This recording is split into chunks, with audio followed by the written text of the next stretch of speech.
ಇಲ್ಲೇ ದಾಲ್ಬಟ್ಟಿ ಇದೆ ಅಂತ ಹೇಳಿದ್ದಾರೆ. ಇಲ್ಲೇ ತಿನ್ಕೊಂಡು ಹೋದ್ರು ಆ ದಾಲ್ಬಟ್ಟಿ ಹೊಟ್ಟೆ ಗಟ್ಟಿ.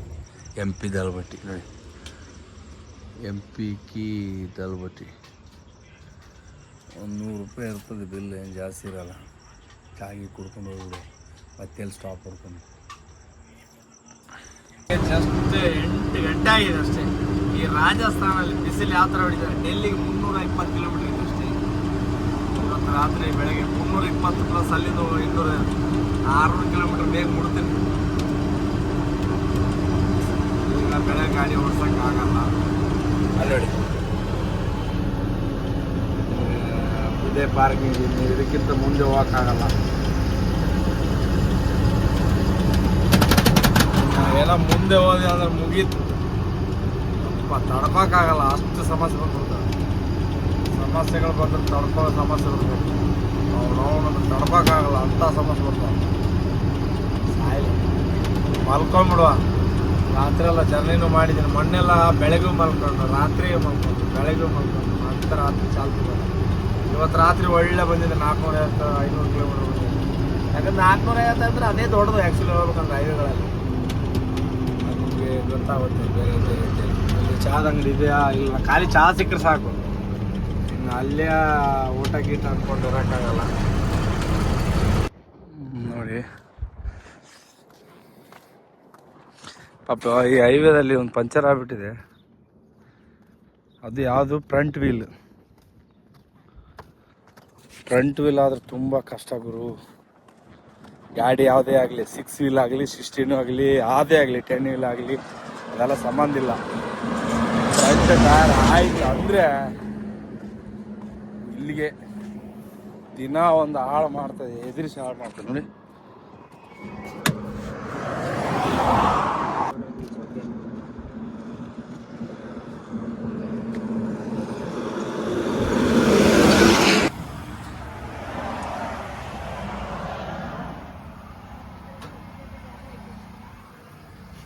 निकलो भाई, ये बिल दे दो,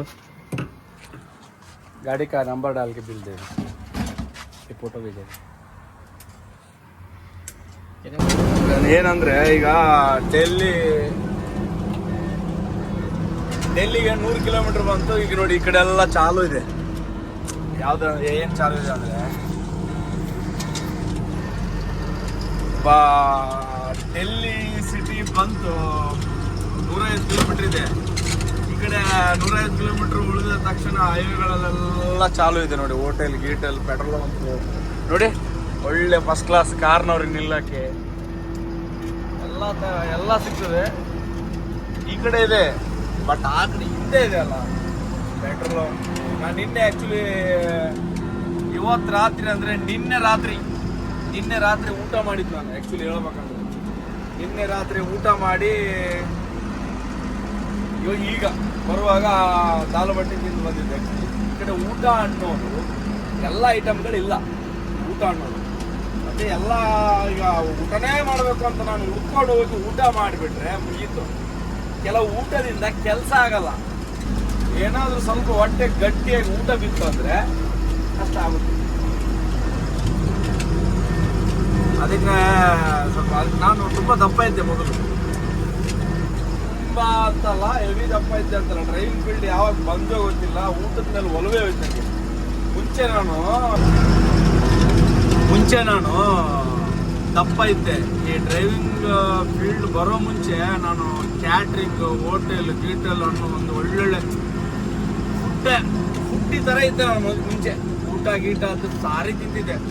ನಾನು ತಿನ್ನೋ ಫೋರ್ಸ್ ನೋಡಿ ಹೊಟ್ಟೆ ಹೊರ್ಕೊಂಡು ಜನಗಳು ಮಾತಾಡ್ತಿದ್ರು. ನಾನು ಖಾಲಿ ತಿನ್ನೋದ್ರ ಬಗ್ಗೆ ಮಾತಾಡ್ತಿದ್ರು ಲೆಕ್ಕಾಗಿ. ಅಂಥ ಜನ ಇದ್ದಾರೆ ನಾ ಇದ್ದ ಊರಲ್ಲಿ, ಅದು ಬೇರೆ. ಅದಾದ್ಮೇಲೆ ಡ್ರೈವಿಂಗ್ ಫೀಲ್ಡ್ ಯಾವಾಗ ಬಂದೆ ಊಟದ ಮೇಲೆ ಒಲವು ಹೋಗ್ಬಿಡ್ತು. ಊಟದ ಮೇಲೆ ಒಲವು ಹೋಗಿ ಯಾಕೋ ಗೊತ್ತಿಲ್ಲ, ಊಟ ಸುಮ್ಮನೆ ಮಾಡಬಾರ್ದು ಅಂತ ಅನ್ಸಕ್ಕೆ ಸ್ಟಾರ್ಟ್ ಆಯ್ತು ನನಗೆ. ಊಟನ ಸುಮ್ಮನೆ ಮಾಡಿದರೆ ಸುಮ್ಮನೆ ಊಟ ಮಾಡೋರಿಗೆ ಕೆಲಸ ಬರಲ್ಲ ಅಂತ ಅರ್ಥ. ಲಿಮಿಟ್ ಮಾಡೋರು ಊಟನ ಟೈಮ್ ನಮಗೆ ಟೈಮ್ ಇಲ್ಲ ಬಿಡಿ. ಟೈಮ್ ಮಾಡೋರಿಗೆ ಕಂಪ್ನಿ ಕೆಲಸ, ಆ ಕೆಲಸ, ಈ ಕೆಲಸದಲ್ಲಿ ಅವ್ರು ನೋಡ್ಕೋತಾರೆ. ಏನೋ ನಾ ಟೈಮ್ ಇಟ್ಟೇ ಇಲ್ಲ ಊಟದ ವಿಷಯದಲ್ಲಿ. ಯಾವಾಗ ಹೊಟ್ಟೆ ಕೇಳುತ್ತೆ ಅದು 12 ಆಗಲಿ 1 ಆಗಲಿ ಬೆಳಗಿನ ಜಾವ ಆಗಲಿ ಎಷ್ಟಾರ ಆಗಲಿ ಹೊಟ್ಟೆ ಯಾವಾಗ ಕೇಳುತ್ತೆ ಅವಾಗ ನಾನು ಆ ಹೊಟ್ಟೆಗೆ ಹಸು ಕೇಳಿದಾಗ ನಾವು ಹೊಟ್ಟೆಗೆ ಮೋಸ ಮಾಡೋಕ್ಕಾಗಲ್ಲ. ಮತ್ತೆ ಟೈಮ್ ಗೀಮೆಲ್ಲ ನೋಡಲ್ಲ. ಹೊಟ್ಟೆ ಹೇಳುತ್ತೆ ಹೋಗಿ ಊಟ ಮಾಡು, ಇಲ್ಲ ಅಂದರೆ ಊಟ ಮಾಡು ಸ್ವಲ್ಪ ಕಂಫರ್ಟಬಲ್ ಇರು ಅಂತ ಹೇಳುತ್ತೆ, ಅವಾಗ ಹೋಗಿ ಊಟ ಮಾಡ್ತೀನಿ. ಅದು ಒಂದು ನೈಟ್ ಒಂದೇ ದಿನದಲ್ಲಿ 2 ಸಲನೂ ಊಟ ಮಾಡ್ಬೋದು, 2 ದಿನದಲ್ಲಿ 1 ಸಲ ಊಟ ಮಾಡ್ಬೋದು. ಅದು ಬೇರೆ. ಊಟದ ಮೇಲೆ ಅಂಥದ್ದೇನು ಒಲವಿಲ್ಲ, ಏನೋ ಹೊಟ್ಟೆ ಗಟ್ಟಿ ಇರಬೇಕು. ಮತ್ತು ಮಲಗೋ ಟೈಮಲ್ಲಿ ಸಾರಿ ತಿಂದು ಮಲಗಿಬಿಡ್ತೀನಿ, ಅದೊಂದು ನಮ್ಮ ಪ್ಲಸ್ ಪಾಯಿಂಟ್. ಎಲ್ಲಿಯಾದರೂ ಮಲ್ಕೋ ಟೈಮ್ ಅಂತ ಬಂತ ಊಟಕ್ಕಿಂತ ದೊಡ್ಡ ನಶೆ ಯಾವುದಿಲ್ಲ ರೀ. ಆ ನಶೆ ಕೆಲಸ ಇರುವಾಗ ಮಾಡಿದರೆ ವರ್ಕೌಟ್ ಆಗಲ್ಲ. ಊಟದ ನಶೆ, ಊಟದ್ದು ನಶೆ, ಮತ್ತೆ ಡ್ರೈವಿಂಗ್ ಮಾಡಿದ್ಮೇಲೆ ಮಲಗ್ತೇವಲ್ಲ ಅದು ನಶೆನೇ. ಗೊತ್ತಾಗಲ್ಲ ಹೇಳ್ಬೇಕು, ಎಲ್ಲರೂ ಒಂದೊಂದು ನಶೆದಲ್ಲೇ ಇದ್ದಾರೆ. ಇವ್ ನೋಡಿ, ಇವ್ನು ಬಸ್ನವನು ಸ್ಪೀಡ್ ಹೋದ, ಅದೊಂದು ದೊಡ್ಡ ನಶೆ. ಯಾಕೆ ಅಂದರೆ ಅವನು ಬೇಗ ಹೋಗಿ ಮುಟ್ಟಬೇಕು. ಅವು ಒಬ್ಬೊಬ್ರು ಒಂದೊಂದು ಥರ ಇರ್ತಾರೆ, ಏನು ಮಾಡೋದು. ಈಗ ಡೆಲ್ಲಿಯಿಂದ ಪಂಜಾಬ್ಗೆ ಹೋಗ್ಬೇಕು, ಅಲ್ಲಿಂದ 250 ಕಿಲೋಮೀಟರ್ ಇದೆ. ಬೆಳಗ್ಗೆ ಒಂದು 3-4 ಹರಿಯಾಣ ಒಳಗೆ ಬೊಗ್ಗಿದ್ರೆ ಗೊತ್ತಾಗುತ್ತೆ ಕ್ಲೈಮೇಟ್ ಯಾವ ಥರ ಬೆಳಗ್ಗೆ ಅಂತ. ಈ ಕಡೆ ಇಲ್ಲಿ ರಾಜಸ್ಥಾನ್ ಸೈಡ್ ಬೇರೆ ಸೈಡ್ ಎಲ್ಲ 8, 9, 10 ಗಂಟೆಗೆ ಸ್ವಲ್ಪ ಬಿಸಿಲು ಬರೋಕ್ಕೆ ಸ್ಟಾರ್ಟ್ ಆದರೆ, ಇಲ್ಲಿ ರಾಜಸ್ಥಾನ್ ಸೈಡು ಬೆಳಗ್ಗೆ 7:30, 8, ನಾರ್ಮಲ್ 7:30, 8 ಗಂಟೆ 6 ಗಂಟೆಗೆ ಬೆಳಕಾಗ್ಬಿಡ್ತು. 7:30 ಒಳಗೆ ಬಿಸಿಲು ಹೊಡೆಯಕ್ಕೆ ಸ್ಟಾರ್ಟೇ. ಮತ್ತು ನನಗೆ ಸ್ವಲ್ಪ ಇದಾಗ್ಬಿಡ್ತು. ಸುಮ್ಮನೆ ಬಿಸಿಲಲ್ಲಿ ಗಾಡಿ ಓಡಿಸಿದ್ರೆ ಲಾಭ ಅನ್ನೋದು ಏನೂ ಇಲ್ಲ. ಲಾಸಿಂದ ಸ್ಟಾರ್ಟ್ ಆಗುತ್ತೆ. 1 ರೂಪಾಯಿಂದ ಸ್ಟಾರ್ಟ್ ಆಗುತ್ತೆ ಲಾಸ್. ಕೆಲವು ಟೈಮಲ್ಲಿ ಗಾಡಿ ಓಡಿಸ್ಬಿಟ್ರೆ ಆ ಲಾಸ್ 1 ರೂಪಾಯಿಂದ ಕರ್ಕೊಂಡೋದ್ರೆ ಮಿನಿಮಮ್ 50 ಟೈರ್ ಸಂಬಂಧ ಅಂದರೆ 50,000 ಕರ್ಕೊಂಡೋಗ್ಬಿಡುತ್ತೆ ಆ ಲಾಸ್.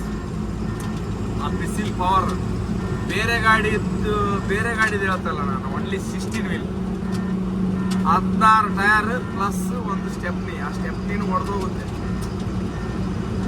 ಆದರೂ ಬರ್ತಾ ಇದ್ದೀನಿ ಈಗ. ನಾನು ಫಸ್ಟು ಓನರ್ಗೆ ಹೋಗಿ ಹೇಳ್ತೀನಿ, ಈಗ ನನಗೆ ಇನ್ನು 2 ಟೈರ್ ಬೇಡ ಒಂದು ಟೈರ್ ಹಾಕಿದ್ದಾರೆ ಅಲ್ಲಿ ಮಹಾರಾಷ್ಟ್ರದಲ್ಲಿ. ಇನ್ನೂ 1 ಟೈರ್ ಹಾಕಿ ನಾನು ಈ ಸಮಸ್ಯೆಗಳನ್ನ ತಡ್ಕೊಂಡಿರೋಕೆ ಆಗಲ್ಲ. ರೋಡಲ್ಲಿ ನಾವು ಆರಾಮಾಗಿರ್ಬೇಕು. ಈ ತಿಂಗಳಲ್ಲಿ 9ರಿಂದ 10 ಟೈರ್ ಹಾಕಬೇಕು ಈ ಗಾಡಿಗೆ.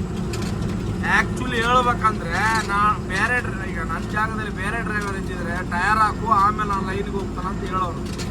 ಆದರೆ ನಂದು ಪರಿಸ್ಥಿತಿ ಆಗಲಿ, ನಮ್ಮ ಪ್ರಾಬ್ಲಮ್ ಆಗಲಿ, ನಾನು ಹಂಗೆ ಕೇಳಕ್ಕೆ ಹೋಗಲಿಲ್ಲ.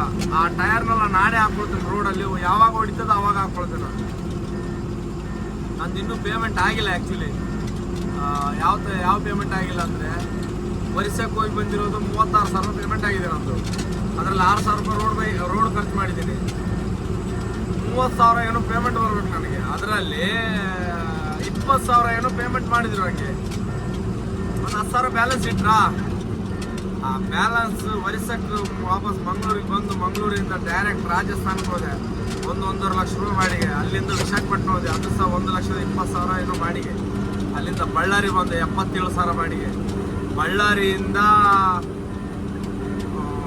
ಖಾಲಿ ಗಾಡಿ ಹಿಡ್ಕೊಂಡು ಕೊಪ್ಪಳಕ್ಕೆ ಹೋದೆ. ಕೊಪ್ಪಳದಿಂದ ಸಾಂಗ್ಲಿಗೆ ಹೋದೆ. ಈಗ ನೋಡಿ, ನಾನು ಈ ಕೊಪ್ಪಳದಿಂದ ಸಾಂಗ್ಲಿ 300 ಕಿಲೋಮೀಟ್ರ್. ಆ ಟ್ರಿಪ್ ನಾವು ವಿಡಿಯೋನೇ ಮಾಡಲಿಲ್ಲ. ಏನು ಮಾಡೋದು? ಯಾಕಂದರೆ 300, 400, 500 ಕಿಲೋಮೀಟ್ರ್ ಎಲ್ಲ ಒಂದೊಂದು ನೈಟ್ ಒಳಗೆ ದಾಟಿಸ್ಬಿಡ್ತೀನಿ. ನೀವು ಒಂದೊಂದು ನೈಟ್ ಒಳಗೆ ದಾಟಿಸೋ ಟ್ರಿಪ್ಗಳನ್ನ ವಿಡಿಯೋ ಮಾಡೋಕ್ಕೆ ನನಗೆ ಅಷ್ಟು ಇಂಟ್ರೆಸ್ಟ್ ಬರೋಲ್ಲ.